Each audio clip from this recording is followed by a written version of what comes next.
एक समय की बात है।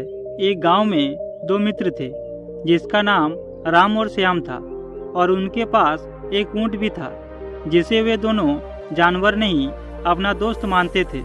लेकिन राम और श्याम दोनों पैसे से व्यापारी थे और वे दोनों एक साथ ही एक ही घर में रहते थे।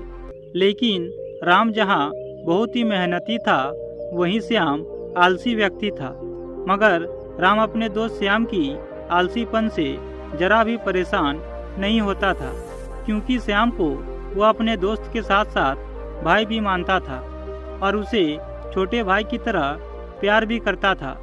बदले में श्याम भी राम की बहुत इज्जत करता था, परंतु वह अपने आलसीपन के आगे बेबस हो चुका था। बहुत कोशिश के बाद भी वह अपनी इस गंदी आदत से बाहर नहीं आ पा रहा था। इसलिए ऊंट को अपने मालिक श्याम की इस गंदी आदत पर अंदर ही अंदर बहुत गुस्सा आता था। ऊंट अक्सर सोचता था कि उसका मालिक राम अपने आलसी दोस्त को क्यों अपने साथ रखे हुए हैं। उनसे अच्छा तो मैं ही हूँ। एक जानवर होकर भी अपने मालिक का हर काम करता हूँ। लेकिन एक दिन तो हद हो गई, जब ऊंट का गुस्सा उसके सिर के ऊपर चला गया, क्योंकि उस दिन उसका मालिक श्याम के आलसीपन की हदें ही पार कर दी। जब वह अपने कमरे में बिस्तर पर चादर ओढ़कर लेटा हुआ था और अपने दोस्त राम से अपने बिस्तर पर ही भोजन लाने का आग्रह करने लगा, परंतु राम ने श्याम के लिए भोजन बिस्तर पर ही दे दिया। परंतु श्याम से इतना भी नहीं बना कि उठकर वह भोजन ग्रहण करे, और इस प्रकार वह राम से कहता है कि भोजन मेरे मुंह में खिला दो, मेरे हाथ में तेज दर्द हो रहा है। इस प्रकार से श्याम की बात सुनकर राम ने तुरंत सारा भोजन श्याम को खिला दिया। लेकिन हद तो तब हो गई जब श्याम राम के द्वारा बनाए भोजन को स्वादहीन बता दिया। लेकिन ऊंट यह सब दृश्य अपनी आंखों से दरवाजे के बाहर खड़े होकर देख रहा था। ऊंट का मन हो रहा था कि वह जाकर अपने आलसी मालिक को सबक सिखाए, परंतु वह लाचार था। अपने मालिक को दंड देकर वह पाप का भागी नहीं बनना चाहता। उसे तो बस एक सही समय का इंतजार था, जो उसके आलसी मालिक को सबक सिखाए। लेकिन कहते हैं ना, भगवान के घर देर है पर अंधेर नहीं। भगवान ने बहुत जल्दी ऊंट के मन की बात सुन लिया। वह समय भी आ गया जब राम को व्यापार के सिलसिले में शहर से बाहर जाना पड़ा। राम ने अपने ऊंट को बड़े प्यार से तैयार किया और शहर चलने के लिए कहा। जाते जाते अपने दोस्त श्याम को भी अपना ध्यान रखने के लिए कहा। लेकिन ऊंट मन ही मन बहुत प्रसन्न हो रहा था और सोच रहा था कि अब उसके आलसी मालिक को अच्छा सबक मिलेगा, जब सारा काम उसे खुद से करना पड़ेगा। और इस प्रकार ऊंट बड़े ही मनमोस्त चाल से खुशी खुशी आगे बढ़ने लगा। मगर राम को ऊंट की यह मस्ती और खुशी का कारण समझ नहीं आया। उसने ऊंट से उसकी खुशी का कारण पूछा। अपने मालिक की बात सुनकर ऊंट ने अपने शब्दों में यह कहा कि आप मेरी इस खुशी का कारण नहीं समझेंगे, और इतना कहकर वह मंद मंद मुस्कुराने लगा। कुछ दिन पश्चात दूसरे शहर से जब राम और उनका ऊंट वापस लौटा तो देखा कि उसका मित्र श्याम खाना खा रहा है।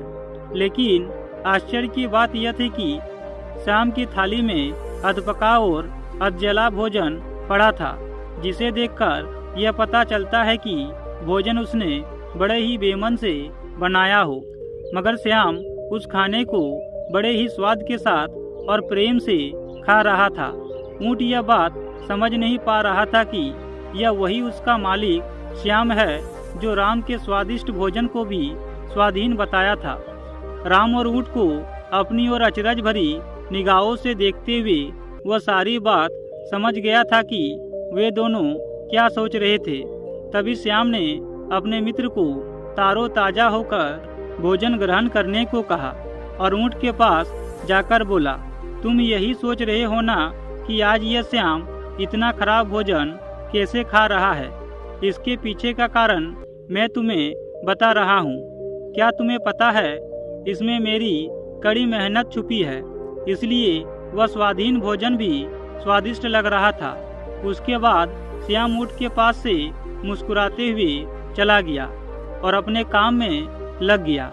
ऊँट भी खुशी से उछलता हुआ नाचने लगा, क्योंकि उसके मालिक को अब समझ में आ गया था कि वह कितना गलत कर रहा था, और इस प्रकार से उसके आलसी मालिक का आलस्य दूर हो गया। उसके बाद उसने ऊँट से कहा कि मित्र ऊँट, मैं अब समझ गया हूँ कि जो व्यक्ति आलसी होता है उसका ना तो वर्तमान होता है और ना ही भविष्य।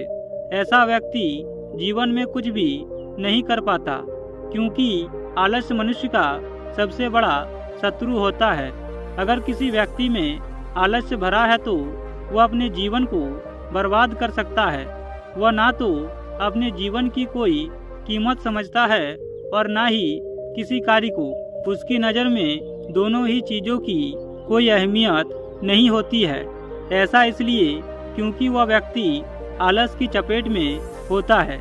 कई बार आपने लोगों को आज का काम कल और कल होने पर उस काम को अगले दिन पर टालते देखा होगा। ऐसे व्यक्ति की नज़रों में समय की कोई अहमियत नहीं होती है।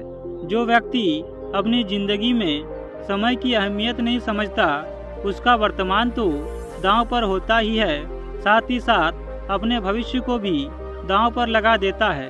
अगर आप में थोड़ा सा भी आलस्य है तो उसे तुरंत ही त्याग कर दे। ऐसा करके न केवल आप अपने आज को संवार पाएंगे, बल्कि अपने भविष्य को भी उज्जवल कर सकते हैं। आलसी व्यक्ति आज के कार्यों को कल पर टालता है। आलसी व्यक्ति कितना भी प्रतिभाशाली और कुशल क्यों न हो, वह सफलता से हमेशा दूर ही रहेगी, क्योंकि आलस के कारण व्यक्ति लाभ के अवसरों से हाथ धो बैठता है और अन्य लोग इसका लाभ उठाकर आगे बढ़ जाते हैं। इसलिए आलस को अपने आसपास भी नहीं भटकने देना चाहिए, और जब तक काम पूरा ना हो जाए व्यक्ति को अपनी योजना और रणनीति को लेकर सदैव सतर्क रहना चाहिए। जो लोग काम के पूरा होने से पहले ही शोर मचाना शुरू कर देते हैं, उन्हें कभी कभी नुकसान भी उठाना पड़ जाता है। योजना या रणनीति का खुलासा कर देने से शत्रु सक्रिय हो जाते हैं और हानि पहुंचाने का प्रयास करने लगते हैं। इसलिए जब कार्य पूरी तरह से पूर्ण न हो जाए, शोर नहीं मचाना चाहिए।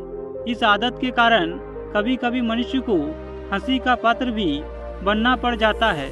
इसलिए मनुष्य को अपनी मेहनत से प्राप्त सफलता छोटी हो या बड़ी, उसका मूल्य अनमोल होता है।